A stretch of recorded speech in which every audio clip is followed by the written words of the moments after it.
Halo, selamat pagi, saudara-saudara mahasiswa. Kita ketemu lagi di pertemuan yang ketiga ini. Setelah minggu kemarin, kita sudah membahas tentang apa itu politik dan apa itu hukum.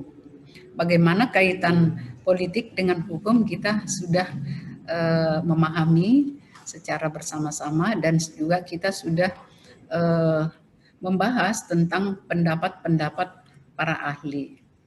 Nah, kita sebagai orang hukum harus punya wawasan yang luas untuk membandingkan pendapat-pendapat para ahli, dan itu nanti sekaligus kita teliti secara teori. Nah, saat ini kita membahas tentang bagaimana pengaruh politik terhadap hukum, mengapa politik banyak mengintervensi hukum, lalu jenis sistem politik yang bagaimana dapat melahirkan produk hukum yang berkarakter seperti apa? Seperti apa karakternya? Lalu bagaimana hubungan kausalitas antara hukum dan politik? Apakah hukum yang mempengaruhi politik atau sebaliknya politik yang mempengaruhi hukum? Ini yang perlu dalam benak kita masing-masing, sehingga kita jika terlibat di dalam penyelesaian suatu pekerjaan tentang pembuatan dan atau suatu kegiatan yang berbicara tentang peraturan, kita sudah memahami apa sisi politik, apa sisi hukumnya. Lalu bisa kita memberikan jawaban, hukum adalah determinan atas politik.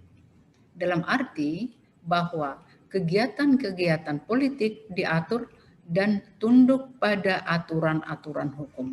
Ini perlu dipahami dulu. Kenapa harus tunduk? Karena negara kita adalah negara hukum. Itu jelas dari pemahaman kita sebagai orang hukum.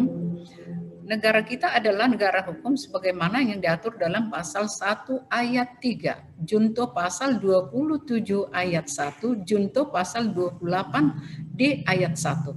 Di sini keterkaitannya. Jadi sering saya katakan berguyon di kelas, apapun makanannya, minumnya teh botol sosro. Apapun tindakan dan kegiatan kita selalu berkaitan dengan hukum. Nah, kemudian politik determinan atas hukum. Karena hukum merupakan hasil atau kristalisasi dari kehendak-kehendak para politik yang saling berinteraksi dan bahkan saling bertentangan. Itu suatu hal yang biasa di dalam berbicara untuk merumuskan suatu ketentuan perundang-undangan. Ini jawabnya yang sudah pasti. Jadi tidak akan bisa dilepas hukum determinan atas politik, dalam arti bahwa kegiatan politik diatur oleh dan tunduk pada aturan-aturan hukum. Nah, kemudian politik dan hukum sebagai subsistem kemasyarakatan berada pada posisi yang derajat determinasi tadi dan seimbang antara satu dengan yang lain, karena meskipun tujuan hukum merupakan produk keputusan politik, tetapi begitu hukum ada, maka semua kegiatan politik harus tunduk pada aturan-aturan hukum. Nah, jelas di sini kaitannya. Tidak bisa terlepas antara politik dan hukum. Nah, kemudian asumsi bahwa hukum yang terpengaruh oleh politik karena subsistem politik memiliki konsentrasi energi yang lebih besar daripada hukum. Itu wajar, ya, sehingga jika berhadapan dengan politik, maka hukum berada dalam kedudukan yang lebih lemah. Kenapa? Karena itu harus diambil suatu kebijakan-kebijakan untuk mencapai suatu tujuan yang lebih bagus.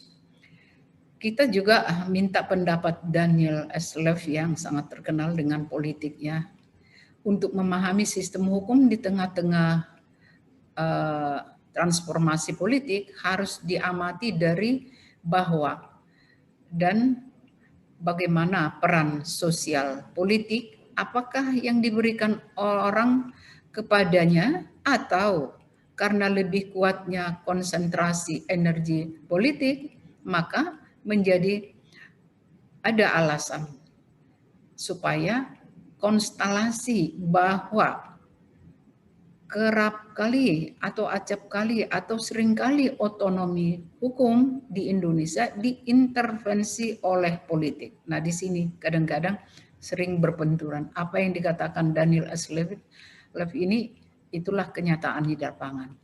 Terus diberikan oleh Prof. Sri Sumantri pendapatnya, konstelasi hubungan hukum dan politik di Indonesia ibarat perjalanan lokomotif, karena lokomotif kereta api atau politik yang keluar dari rel kereta api tadi. Jadi artinya menurut Sri Sumantri, jika konstelasi hubungan hukum dan politik di Indonesia itu bahwa lokomotifnya itu adalah hukum.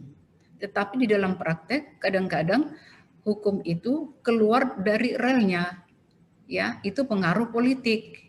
Nah, sehingga kadang-kadang tujuan dari hukum itu tidak tercapai karena si lokomotif itu sudah ditinggalkan oleh pengaruh politik. Itulah yang terjadi di negara kita. Nah, kemudian semboyan bahwa hukum tanpa kekuasaan adalah angan-angan. Itu benar, ya. Tanpa hukum adalah kelaliman, menjadi utopia, dan praktek hukum menjadi cermin bagi kehendak pemerintah, kekuasaan politik. Hukum sama dengan kekuasaan, itu adalah benar. Tanpa ada kekuasaan sehingga hukum itu tidak akan bisa berjalan dengan baik yang dipengaruhi oleh politik. Nah, Apeldoorn juga memberikan pendapatnya bahwa kaum sofis di Yunani, keadilan adalah apa yang berfaedah bagi orang yang lebih kuat.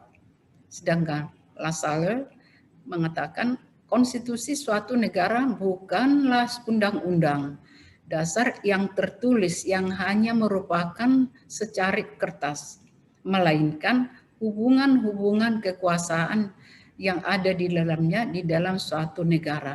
Jadi dalam pengertian bukan hanya konstitusi tetapi konstitusi yang tertulis, tetapi ada juga konstitusi yang tidak tertulis yang dapat mengikuti perjalanan politik hukum untuk membuat suatu keputusan yang benar.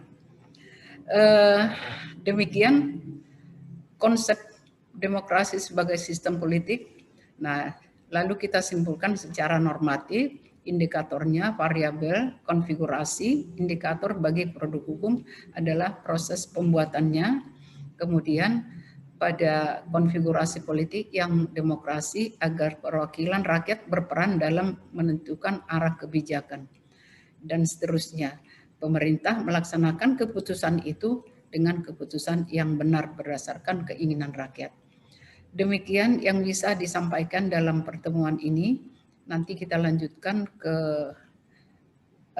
minggu depan dalam suatu ringkasan yang bisa kita bicarakan lagi.